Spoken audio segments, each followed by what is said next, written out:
¿Cómo están? Muy buenos días, buen inicio de semana. Hoy quiero platicarles de Julián.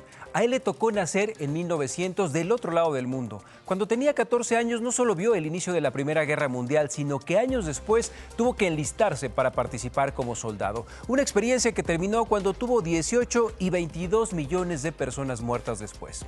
No había salido de esa cuando aparece la gran pandemia, la gripe española, que durante 2 años arrasa con más de 50 millones de personas, dejando a los sobrevivientes en una severa crisis económica mundial. Por fortuna, sobrevivió el derrumbe de las bolsas de Nueva York, a la inflación, al desempleo y a la hambruna, y se logró convertir en un judío con el mayor rango posible dentro del ejército polaco. Y a pesar de solo tener estudios de primaria, consiguió aprender ruso, lituano, hebreo, yiddish, algo de francés, alemán, español y por supuesto polaco. Herramientas que le fueron de gran utilidad al establecerse en México en 1927.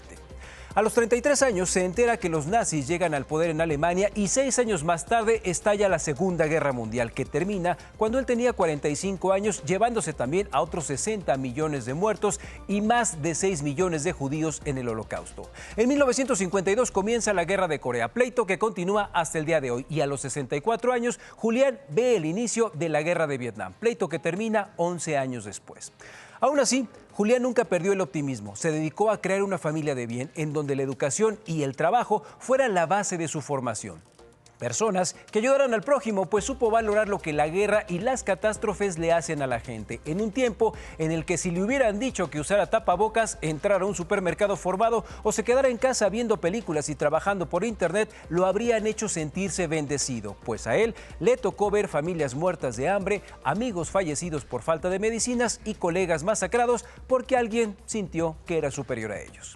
Hoy muchas cosas me preocupan de la pandemia. La salud de mi familia, de mis seres queridos, la situación del país, la economía, los dineros y por supuesto la incertidumbre de saber si todos tendremos trabajo en los próximos años. Pero también hay una variable que no habíamos visto: el miedo y la discriminación post-contagio, esa que padecen los recuperados por parte de los sanos cuando quieren integrarse a la cotidianidad, soportando las ideas quizá de los asintomáticos a quienes tal vez le deban su enfermedad. En un mundo en donde muchos se suben al tren de George Floyd o de John Avani y por supuesto olvidan a Alexander porque ya no es capital político, pero ningunean a su prójimo, a quien quizá luego le deban la vida en este futuro, pues que no deja de cambiar.